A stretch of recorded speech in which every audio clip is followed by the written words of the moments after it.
Hello बच्चों, so welcome to your maths class. और आज की क्लास में करने वाले हम new topic that is mode, और इसी से रिलेटेड एक्सरसाइज के क्वेश्चन करने वाले हैं। ठीक है ना। तो पहले देखते हैं कि मोड होता क्या है, और उसके बाद देखेंगे कि मोड और मीन में डिफरेंस क्या है, किस जगह मीन काम आता है प्रैक्टिकल लाइफ में, किस जगह मोड काम आता है प्रैक्टिकल लाइफ में। ठीक है। तो सिंपल सा क्वेश्चन दे रहा हूँ, आप लोगों ने देखा होगा इस चीज़ को 7th क्लास 8th क्लास में आ जाती है वाली चीज़, मीन मीडियन मोड रेंज, ये सारी चीज़ें वहाँ पे होती है। मान लीजिए कि कोई क्लास टेस्ट हुआ, ठीक है, बोर मत हो जाना भाई क्लास टेस्ट के एग्जाम्पल से। ठीक है, अगला एग्जाम्पल बहुत शानदार देने वाला हूँ। क्लास टेस्ट हुआ, उसमें कुछ मार्क्स आए, ठीक है, किसी के मार्क्स 7 थे, किसी के मार्क्स 8 थे, किसी के 9 थे, फिर किसी के 7 आए, 8 आए, 6 आए, 9 आए, ऐसे करते करते मार्क्स आए। पता लगा क्लास टेस्ट के अंदर, या लिख सकते हो क्लास टेस्ट जो हुआ उसमें नंबर ऑफ स्टूडेंट है ये। चलो सिंपल चीज़ बनाते हैं कि कोई क्लास टेस्ट हुआ, जनरल हेडिंग अपनी हो गई क्लास टेस्ट, ये है मार्क्स और ये है नंबर ऑफ स्टूडेंट्स। तो 2 मार्क्स लाने वाले स्टूडेंट थे 2, 90 थे 2, ठीक है। 3 मार्क्स वाला एक अच्छा था, 4 मार्क्स वाले 3 थे, 5 मार्क्स वाले 2 थे, 6 मार्क्स वाले 5 थे, 7 मार्क्स वाले 9 थे, 8 मार्क्स वाले 5 थे, और उसके बाद में 9 मार्क्स वाले थे 11 बच्चे, और 10 किसी के नहीं आए मान लेते हैं। ठीक है। तो ये बताओ सबसे ज़्यादा स्टूडेंट के मार्क्स, सबसे ज़्यादा मार्क्स कौन से वाले हैं? तो आप बोलोगे सर 11 स्टूडेंट ऐसे जिनके 9 मार्क्स हैं। ठीक है। तो मैक्सिमम स्टूडेंट के मार्क्स कितने आए हैं? तो मैक्सिमम स्टूडेंट के मार्क्स आए हैं 9। ठीक है। 5 स्टूडेंट के 8 मार्क्स है, 9 स्टूडेंट के 7 है, 5 स्टूडेंट के 6 मार्क्स है, 2 स्टूडेंट के 5 मार्क्स हैं। बट ज़्यादातर स्टूडेंट क्लास में ऐसे हैं जिनके मार्क्स कितने आ रहे हैं? 9। ठीक है। तो यही आपका हो गया mode, means observation having highest frequency. ये आप लोगों ने पढ़ा हुआ है 7th क्लास में। ठीक है ना, कि ऑब्जर्वेशन ये वाली, मोड ये नहीं हो जाएगा, मोड होगा ये तो फ्रीक्वेंसी भाई, फ्रीक्वेंसी में वैल्यू नहीं होती कुछ भी। ये मार्क्स है, ये आपका एक्साई वाली चीज़ हो जाती है। ठीक है। तो ऑब्जर्वेशन, दिस ऑब्जर्वेशन 9 मार्क्स। तो अगर आपसे कोई पूछे बताओ उसका मोड कितना होगा, तो मोड हो जाएगा 9 मार्क्स। ठीक है। तो ऑब्जर्वेशन हैविंग हाईएस्ट फ्रीक्वेंसी, उसको क्या बोलते हो आप? मोड। ठीक है ना। और मीन हम जानते हैं एवरेज निकालना। अब बात आती है कि मोड और मीन में डिफरेंस क्या है, किस प्लेस पे तो मीन यूज होता है प्रैक्टिकल लाइफ में, किस प्लेस पे मोड यूज होता है। तो एक एग्जांपल पकड़ते हैं कि मान लीजिए किसी ने एक नया स्टार्टअप किया, किस चीज़ का, बोला यार फास्ट फूड बेचना चालू करता हूँ मैं। ठीक है। तो सबसे पहले सोचा यार लोग ज़्यादा क्या खाते हैं, बोले यार लोग समोसा खाते हैं, समोसा बेचना चालू करता हूँ। उसने बेचना चालू कर दिया। फर्स्ट डे नया था, नई जगह पे लगाया, लोगों को पता लगा कैसे भी करके। फर्स्ट डे मान लीजिए 10 ही कस्टमर आए उसके पास में, कोई प्रॉब्लम नहीं है, नया है, टेस्ट पसंद आया। नेक्स्ट डे बढ़ के 15 हो गए। ठीक है। कभी 12 आ रहे हैं, कभी 20 आ रहे हैं, कभी 18 आ रहे हैं, कभी 35 आ गए। ऐसे करते करते उसने अपने पूरा मंथ का या एवरेज का निकाला। उसने मंथ नहीं, उसने एक वीक का टारगेट लिया, चेक करता हूँ यार मेरा पर डे एवरेज कितनी बिक्री हो रही है अब। क्यों? मान के चलना यार कि मान लो उसके पास ऑन एवरेज दिन में 30-35 के आसपास कस्टमर आते हैं। ठीक है। उसने अपना एवरेज निकाला इन चीज़ों का कि मेरे पास ऑन एवरेज 30-35 के आसपास कस्टमर आ रहे हैं। तो भैया वो नेक्स्ट डे आएगा ना, तो मान के चलना वो मटेरियल जो स्टार्टिंग में रेडी रखता है वो एक चीज़ वो देखता है कि किस टाइम पे कितने कस्टमर आते हैं। क्योंकि माल अगर सारा सुबह बना के रख लिया उसने, दिन भर ठंडा हो गया, कस्टमर उसके पास शाम को आ रहे हैं, तो वेस्ट नहीं हो जाएगी वाली चीज़। तो पूरा ऑब्जर्वेशन करते हैं बैठ के वो कि इस टाइम पे सुबह के टाइम पे इतने कस्टमर आते हैं, लगभग 15-20 आते हैं इस टाइम पे, तो उसके आने से थोड़ी देर पहले बना के रखेगा। क्यों? आप भी शॉप पे जाने बाद अगर वो आपसे ये बोले कि भाई बैठो 15-20 मिनट या आधा घंटा बैठो, मैं बनाता हूँ फिर आपको गरम दूंगा, ऐसा तो हम वेट नहीं करते। मतलब हम क्या चाहते हैं, कस्टमर देखो क्या चाहता है, कस्टमर चाहता है कि आपको गरम भी मिले। ठीक है। और कस्टमर चाहता है कि ज़्यादा वेट भी ना करना पड़े। अब वो ऐसा तो है नहीं यार कि तुरंत आप गए, आपके सामने पूरा आलू उबाल रहा है, सारे काम कर रहा है, वो तो करके रखेगा नहीं वो।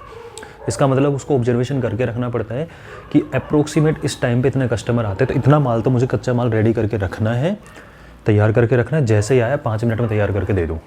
फिर इस ड्यूरेशन में लगभग कोई नहीं आता, इक्का दुक्का आता है। तो इक्का दुक्का आएगा तो वो अगर वेट भी कर लेगा तो कोई फ़र्क नहीं पड़ने वाला, कि चला जाएगा कोई फ़र्क नहीं पड़ेगा। 2-4 माल ठंडा बच गया तो वो भी दे देते हैं, जाते हो आप या गर्म करके रख लेते हैं किसी जगह पे, गर्म स्टोर भी करते हैं। शाम के टाइम पे इतने आ रहे, तो ऑन एवरेज एक चीज़ हो रही है। अब मान लीजिए वो अगर वो एवरेज नहीं निकाले, यानी मीन नहीं निकालता है, उसने देखा कि मेरे दिन में 35 कस्टमर आते हैं और मान लीजिए वो उस दिन घर से गया और वो ओनली 20 समोसा का सामान लेके गया घर से कि बस 20 बनाऊंगा, तो 15 कस्टमर तो वापस चले गए उसके वहाँ से। और एक मान के चलना कि एक बार आप किसी दुकान पर जाते हो वहाँ पे आपको सामान नहीं मिलता है, तो नेक्स्ट टाइम उस पर जाने से पहले आप एक बार सोचते हो अरे यार लास्ट टाइम गया था वहाँ नहीं मिला था, चलो दूसरी ट्राई करते हैं। इसलिए कस्टमर को लौटा भी नहीं सकता वो, ठीक है। तो एवरेज निकाला उसने 30-35, और मान लो एवरेज से बहुत ज़्यादा लेके जा रहा है, तो वो हो सकता है 30-35 एवरेज है तो वो नेक्स्ट डे 40 का माल लेके जाएगा, या मैक्सिमम टू मैक्सिमम 50 समोसे का माल अपने पास रखेगा कि यार 35 के आसपास तो डेली आते हैं ऑन एवरेज, ठीक है। और अगर 10-15 एक्स्ट्रा भी आ गए तो मेरे पास इतना सफिशिएंट होना चाहिए, और उससे भी ज़्यादा आते हैं तो फिर देखा जाएगा, किसी को बुला के मंगवा लूँगा सामान, जो भी करेंगे। अब वो ऐसा तो नहीं 35 कस्टमर रेगुलर आते हैं उसके पास, वो 100 का सामान लेके जाएगा, उस दिन कच्चा माल सारा आलू वालू उबाल के वेस्ट हो जाएगा पूरा का पूरा। तो एवरेज यहाँ पे यूज़फुल होता है अगर आपको किसी चीज़ को लेके आइडिया लगाना हो तो, ठीक है। अब बात आ जाती है एवरेज मीन्स मीन, अब बात आती है मोड की। मोड कहाँ काम आएगा, तो मान लेते हैं उसने मेरी ठेली के ऊपर पहले समोसा रखा था, बाद में बर्गर भी देने लग गया, बाद में चाउमीन भी दे रहा है, कुछ भी दे रहा है वो, ठीक है। और वो डेली अपना डेटा लिख रहा है, यार समोसे की बिक्री इतनी हुई, चाउमीन कितनी हुई है, बर्गर कितनी हुई है, पेटीज़ कितनी हुई है, वो अपना डेटा रख रहा है वही जगह पे, ठीक है। फिर वो देखेगा सबसे ज़्यादा क्या बिकता है मेरी दुकान पे, सबसे ज़्यादा लोगों को क्या पसंद आ रहा है, ठीक है। यानी समोसा अगर एक दिन के अंदर 50 तक बिक रहा है, पेटीज़ एक दिन में ओनली 10 ही बिक रही है, बर्गर एक दिन में ओनली 13 ही बिक रहा है, तो देखिए यार सबसे ज़्यादा कस्टमर मेरे पास समोसे के आते हैं, मतलब समोसे का माल मेरे पास होना चाहिए। और इसका मतलब क्या है, इसका मतलब ये भी है कि समोसा मेरा फेवरेट बन रहा है, लोगों का पसंद आ रहा है, तो इसको मैं ज़्यादा और एनहांस कर सकता हूँ। अब फटाफट से क्विकली अपन दूसरी तरफ मूव करते हैं। मान लीजिए कोई शूज़ ब्रांड है कोई कंपनी का, ठीक है, उस ब्रांड ने नए नए आइटम निकाले, अलग अलग कलर के निकाले, अलग अलग डिज़ाइन के निकाले, वो पूरा ऑब्जर्वेशन करके रखते हैं इस चीज़ का कि इस मंथ में इस मॉडल की इतनी बिक्री हुई है। बाइक का भी आप देख सकते हो कि इस मंथ में इस मॉडल की इतनी बिक्री हुई है, ये मॉडल थोड़ा कम बिका, ये मॉडल बहुत ज़्यादा बिका, लोगों का फेवरेट है। तो अगर फेवरेट है तो इसका और एडवर्टीजमेंट करो जिससे लोगों के पास और ज़्यादा पहुँचे, इसकी और क्वालिटी बताओ लोगों को, ठीक है ना। तो ये चीज़ आप बोलते हैं ना, जिसकी ज़्यादा पॉपुलैरिटी बन रही है, जो ज़्यादा बिक्री हो रही है, जो ज़्यादा बार बार हो रहा है, रेगुलरिटी के अंदर आ रहा है, मतलब जिसकी ज़्यादा फ्रिक्वेंसी है, वो डेटा काम आता है, एंड दैट इज़ मोड। तो आई होप आपको क्लियर हो गया होगा, क्योंकि प्रैक्टिकल सिचुएशन में मीन कहाँ काम आता है। क्लास को टीचर को अपनी परफॉर्मेंस देखनी, क्लास के यार ऑन एवरेज बच्चा कितना परफॉर्म कर रहा है, तो एवरेज निकाल लेगा। वो देखेगा यार ज़्यादातर बच्चे कितना परफॉर्म कर रहे हैं, कैसा परफॉर्म कर रहे हैं, तो उसने मार्क्स देख लिए कि 11 स्टूडेंट ऐसे हैं जो 9 मार्क्स लेके आ रहे हैं मैक्सिमम वाले, ठीक है ना। तो आपका मोड हो गया। लेकिन ये जो मोड हम निकालते हैं हाईएस्ट, आप देखो ये तो चीज़ होगी 9 वाले का हाईएस्ट है, हो सकता था कि 5 मार्क्स वाले 20 बच्चे हों, तो वो आपका क्या हो जाएगा, हाईएस्ट फ्रिक्वेंसी है, तो मोड क्या हो जाएगा आपका इस केस में 5, ठीक है ना। तो ये हमें ध्यान रखना है। अच्छा, अब ये तो हो गया अनग्रुप डेटा। और अगर हम उसी की बात करें, जैसे मीन में हमने ग्रुप डेटा की तरफ मूव किया था, तो मीन में जैसे ग्रुप डेटा पे गए थे तो वहाँ तो एक वैल्यू नहीं होती, वहाँ तो रेंज होती है 5 to 10, 10 to 15 टाइप में। वहाँ मोड कैसे होगा, तो इसका मैं आपका एग्जांपल लेकर जाता हूँ वहाँ पर, ठीक है। अब क्वेश्चन तरफ मूव करते हैं एक्सरसाइज का, उसमें आपको क्लियर हो जाएगा कि ग्रुप डेटा का मोड कैसे फाइंड होता है। हाँ जी, तो अब आपका एक्सरसाइज 14.2 का फर्स्ट क्वेश्चन अच्छा क्वेश्चन है, कि इसमें आपसे काफ़ी इन्फॉर्मेशन पूछ रहा है और उससे आपका मीनिंग भी क्लियर हो जाएगा, मोड एंड मीन में डिफरेंस। तो पहली चीज़ दिया हुआ है age and number of patient, means किसी हॉस्पिटल का डेटा लिया हुआ है, वहाँ पे 5 to 15 एज ग्रुप वाले 6 पेशेंट आए, 15 to 25 वाले 11 आए, 25-35 वाले 21 पेशेंट थे, 35 से 45 वाले 23 पेशेंट थे, 45 से 55 वाले 14 पेशेंट थे, 55-65 वाले 5 पेशेंट थे, ठीक है। अगर ये सिंगल वैल्यू होती तो आप तुरंत आंसर निकाल देते। देखो सर, हाईएस्ट है 23, हाईएस्ट क्या है आपका 23 है, और 23 की वैल्यू अब यहाँ तो कैसे वैल्यू बताओगे यार, 35 है कि 36 है कि 37 है, 38 है, क्योंकि एज देखो 35 से 45 एज का मतलब क्या हो गया कि 35, 36, 37, 38, 39, 40, 41, 42, 43, 44 मंथ में भी हो सकती है। 45 तो इंक्लूड इसमें नहीं होता है, वो मैं बता चुका हूँ, यहाँ पे होता है लोअर लिमिट, ठीक है। तो आंसर क्या आएगा, 35 आएगा कि 35.1 आएगा, 35.2 आएगा, 36 आएगा, 37 आएगा, क्या आएगा नहीं पता, लेकिन इतना ज़रूर पता है कि ये हाईएस्ट है इन सब में। तो इसका मतलब आंसर आएगा तो इसी में से, आंसर आएगा तो इसी रेंज में, ठीक है ना। ये बहुत इंपॉर्टेंट चीज़ है कि जिसकी हाईएस्ट फ्रिक्वेंसी होती है उस रेंज में आंसर आता है, क्योंकि आपको पता है हाईएस्ट फ्रिक्वेंसी वाली वैल्यू आंसर होती है। अगर सिंगल वैल्यू होती तो ये अनग्रुप डेटा होता है, लेकिन ग्रुप डेटा यहाँ पर रेंज दी हुई है तो आंसर इस रेंज में आ जाएगा। एंड इसको बोलते हैं मॉडल क्लास, और इम्पोर्टेंट है, एग्जाम में मार्क करके आना है इसको, मॉडल क्लास। ठीक है, एग्जाम में मार्क क्यों करके आना है, क्योंकि स्टेप मार्किंग के अंदर इसके मार्क्स मिलते हैं, पहली बात। दूसरा, अगर आपने इस तरह से मेंशन किया तो आपकी प्रॉब्लम सॉल्व हो जाती है अच्छे से, ठीक है ना। चलो, तो ये आपको एक चीज़ तो पता लगी कि आंसर आएगा इस रेंज में, 35 से 45 के बीच में आएगा। तो ये आंसर वेरीफाई करने का तरीका भी है कि कैलकुलेशन करने पे अगर हमारी वैल्यू कुछ आती हो, पता लग रहा है वो इस रेंज में नहीं है, मतलब आपने कोई ना कोई गलती कर दी, ठीक है, वो वैल्यू इसके लिए भी इम्पोर्टेंट है। अब आपको बताओ, एक वैल्यू तो नहीं है जो आप डायरेक्ट बोल सको, तो इस रेंज की वैल्यू कैसे फाइंड करें। तो उसके लिए मोड का एक सिंपल सा फॉर्मूला है, अभी याद हो जाएगा।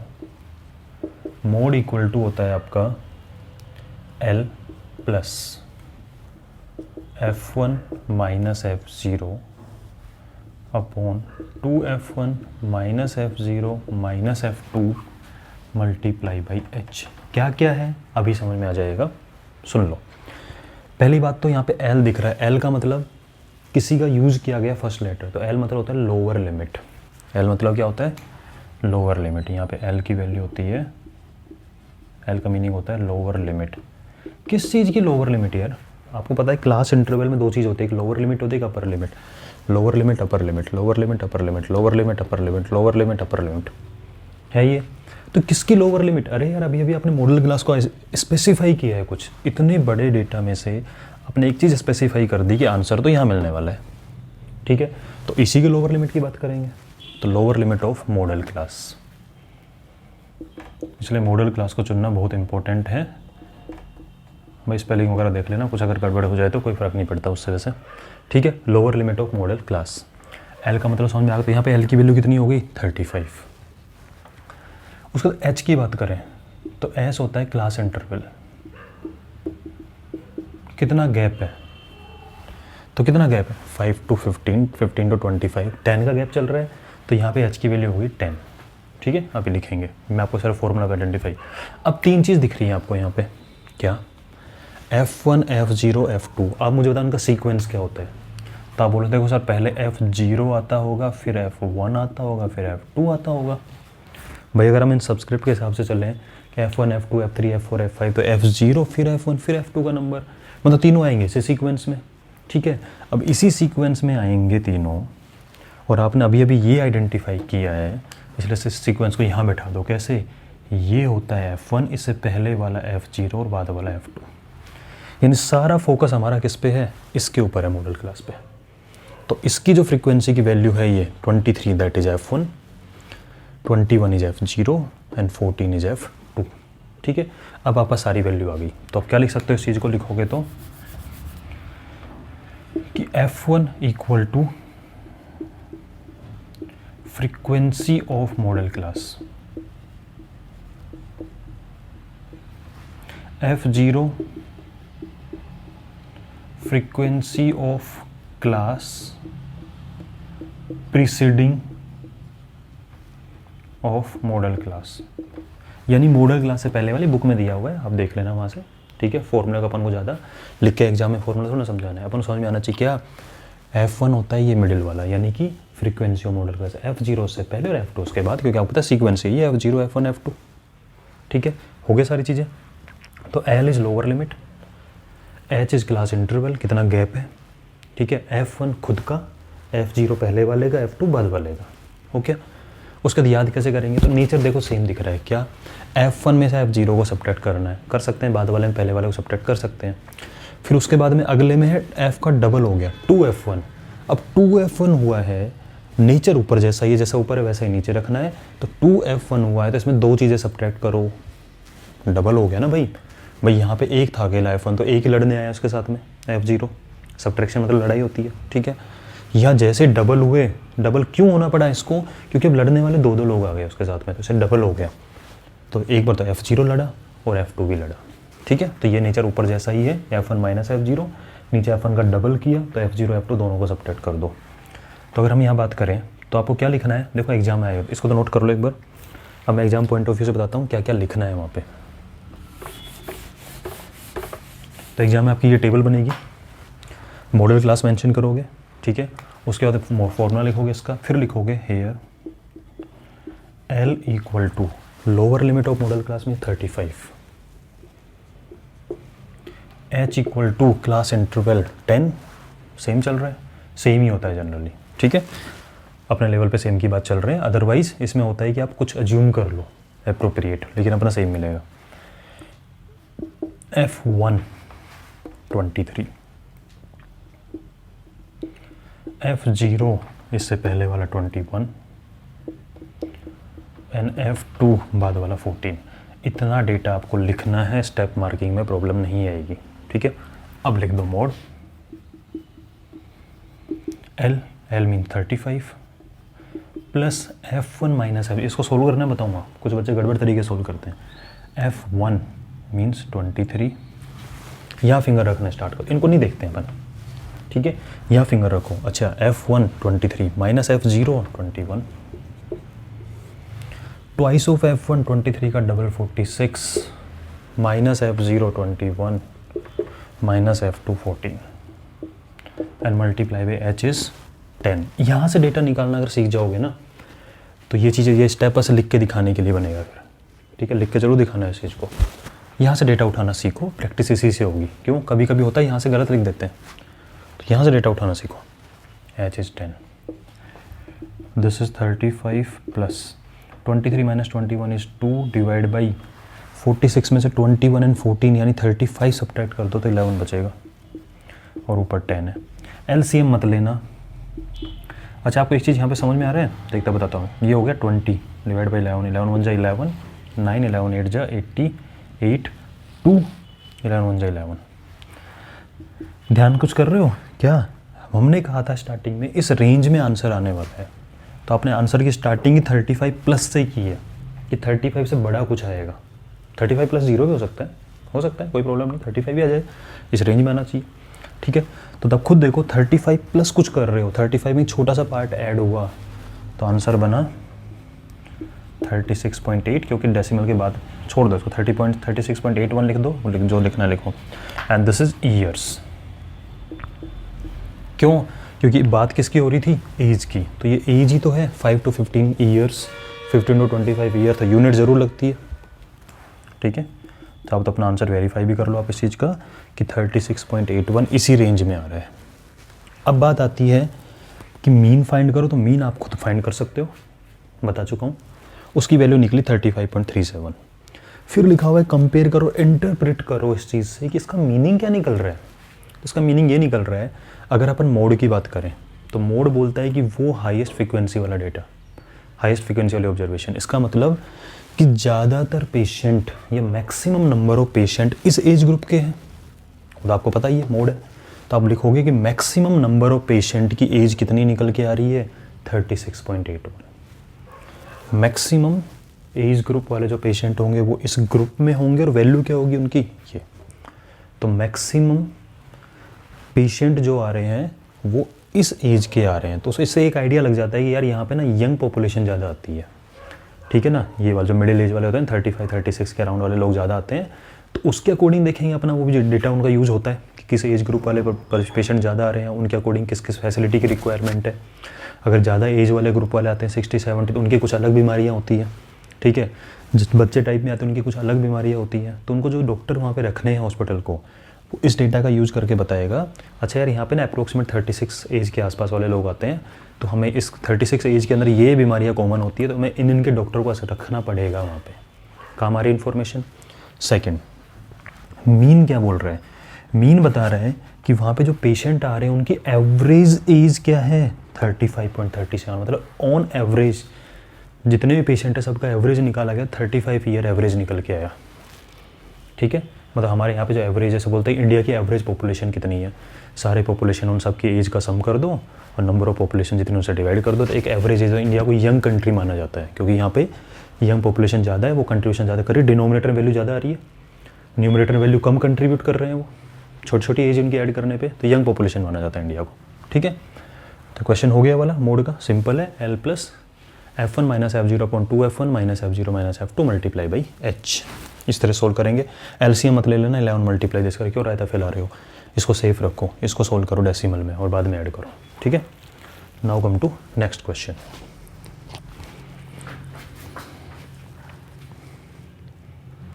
हाँ जी, सो नेक्स्ट क्वेश्चन है आपका question number second. Electric item जो है उनका लाइफ टाइम दिया हुआ है आवर्स में। इसका क्या मतलब है? आप लोगों ने अगर ध्यान दिया हो टीवी पे ऐड आता है एलईडी बल्ब के लिए कि 1 लाख आवर्स, मतलब कि अगर 1 लाख आवर तक आप इसको जलाओ तब तक तो फ्यूज नहीं होगा, ठीक है, और उसके बाद में फ्यूज हो सकता है, क्योंकि सबकी एक लाइफ होती है, ठीक है ना। इंसान की लाइफ होती है, जिनकी लाइफ होती है, फिर इससे ज़्यादा नहीं चलेगा ये। उसके बाद फिर वही है कि कुछ एक्सेप्शन निकल गया तो निकल जाए। इंसानों के अंदर भी 100 साल से ऊपर वाले जीने वाले लोग भी है। एक एवरेज लाइफ बोलते हैं कि हाँ 80 ईयर के आसपास एवरेज है, ठीक है, तो इनका भी एक तरह से वो दिया जाता है। तो किसी शॉप में आइटम होंगे, कुछ अलग अलग टाइप के इलेक्ट्रॉनिक आइटम है, तो 10 आइटम ऐसे हैं जिनकी लाइफ टाइम है 0 से 20 आवर, मतलब 20 आवर तक चलेगा, तो बाद में फ्यूज होना है, ख़राब होना है। 35 आइटम ऐसे हैं वहाँ पे जिनकी लाइफ टाइम 20 से 40 आवर के बीच में है, वो इतना ही चल सकते हैं। अब ऐसा नहीं है कि वो बस 20 आवर चला ख़त्म हो गए, उनको थोड़े थोड़े टाइम के लिए यूज़ किया जाता होगा, ठीक है, उसके बाद बंद हो जाता है वो। 52 आइटम ऐसे जिनकी लाइफ टाइम इतनी है। 61 आइटम की लाइफ टाइम 60 to 80 आवर्स है उनका लाइफ। 38 आइटम का लाइफ टाइम इतना है, इनका लाइफ टाइम इतना है, ठीक है। एलईडी बल्ब का ज़्यादा होता है, अच्छा खासा होता है। तो आप लोगों ने देखा होगा 1 ईयर की तो वारंटी लेके देते हैं वो। 1 ईयर के बीच में अगर फ्यूज हो तो ले जाओ, बदल के दे देंगे वो लोग, होती है ना, गारंटी होती है इसकी 1 ईयर की। हाँ जी, तो आपको निकालना है मॉडल लाइफ टाइम, मतलब बताओ मैक्सिमम फ्रीक्वेंसी वाला लाइफ टाइम कितना है। तो आप यहाँ से देखो इस चीज़ को, 61 इज़ द मैक्सिमम, यानी कि ज़्यादातर मैक्सिमम जो है कंपोनेंट उनके पास में, उनका लाइफ टाइम 60 से 80 के रेंज में है, ठीक है। ये मॉडल फ्रीक्वेंसी का मतलब हो गया। तो ये आपका होगा मॉडल क्लास, ठीक है। आप फॉर्मूला लिखोगे, mode equal to L plus F1 minus F0 upon 2F1 minus F0 minus F2 multiply by H, ठीक है। अब वैल्यू लिखना स्टार्ट करते हैं। अब यहाँ पे लिख दिया करो F1, ये F0 और ये F2। यहाँ लिखो तो गड़बड़ नहीं होगी, यहाँ लिखो तो लिख दो this is L, right. Now L equal to 60, यानी सीधी सी बात है आंसर आएगा 60 से 80 के बीच में, ठीक है। उसके बाद बात करें H इक्वल टू, गैप कितना है, 20 का है। F1 61, F0 52, F2 38। Now mode equal to L plus, यानी कि 60 प्लस, ठीक है। F1 minus F0 61 minus 52 upon 2F1 61 का डबल 122 माइनस F0 52 माइनस 38, ठीक है। कितना हो गया भैया, और मल्टीप्लाई बाई 20, गैप कितना है 20 का। So this is 60 plus 61 minus 52 is 9 divide by 50 30 80 और 8 to 10 90 और 30 122 एंड मल्टीप्लाई बाई 20 है 4 5 जा 4 8 जा 60 प्लस 9 5 जा 45 अपॉन 8 8 1 जा 8 8 5 जा 45 8 6 जा 48 2 8 2 जा 16 4 8 5 जा। तो 60 में इसको ऐड करोगे तो आंसर आएगा 65.625 आवर्स। यानी मैक्सिमम कंपोनेंट ऐसे हैं जिनका मोड कितना निकला, मतलब मैक्सिमम कंपोनेंट का लाइफ टाइम कितना निकला है 65.625 आवर्स, ठीक है। तो ये क्वेश्चन हो गया एक, इस तरह से मोड निकलता है, सिंपल सा है, इसको नोट करो। Meanwhile I am writing a different kind of question जो कि बुक में नहीं है। बुक में इसी टाइप के क्वेश्चन जो तक कराए मैंने, ठीक है। ये जो आपका सैम्पल पेपर आया न्यू वाला, उसमें एक क्वेश्चन है, तो उस क्वेश्चन को सॉल्व कर रहा हूँ। वैरायटी अलग है इसलिए उसको लिया है मैंने।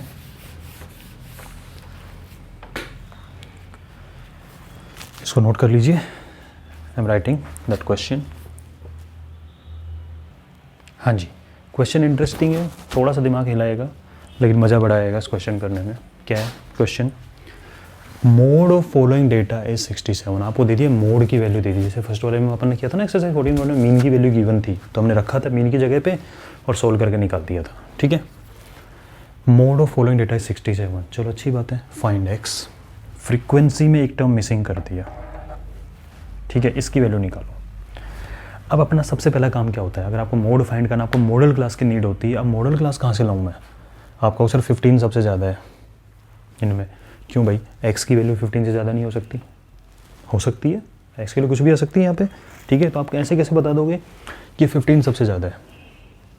नहीं बोल सकते। समझो इस चीज़ को, अगर दिमाग में इस क्वेश्चन को नहीं घुमाया तो एग्जाम में अटक सकते हैं। कि अगर आप डायरेक्ट 15 देख के कर लोगे, नहीं से पहले अपने दिमाग को ये तो आंसर दे दो भाई आपने 15 लिया क्यों। आपका उसका देखो 5 से ज़्यादा, 12 से ज़्यादा, 7 से ज़्यादा, 15 है। x भी तो है यहाँ पे, x की वैल्यू 1 2 3 4 5 6 7 8 9 10 11 12 कुछ भी हो सकती है यार, 20 हो सकता है, 25 हो सकता है, तो 15 ज़्यादा हो सकता है। मॉडल क्लास ये नहीं बन सकती? बन सकती है? नहीं बनेगी। क्यों?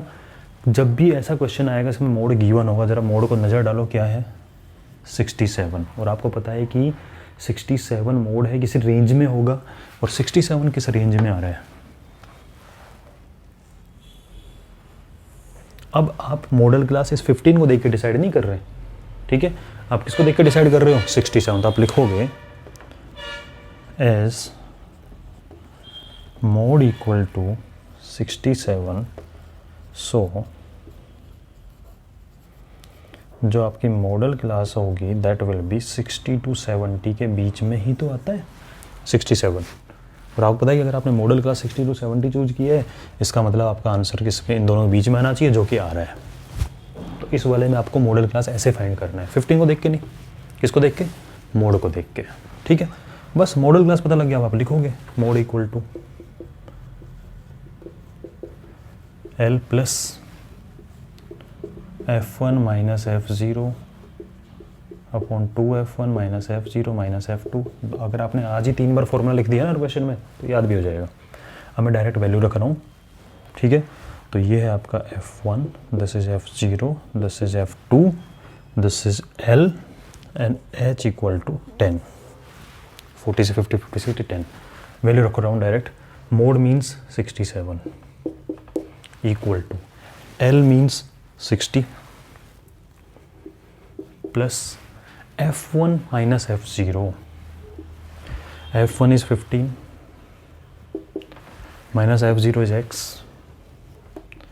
upon 2F1, 2 multiply 15 is 30 minus F0 means x minus F2 means 12 and multiply by h is 10। इस 60 को पहले उधर ले जाओ, क्योंकि 60 ये पूरा तो एक टर्म है, सिंगल टर्म है, क्यों, मल्टीप्लाई में है।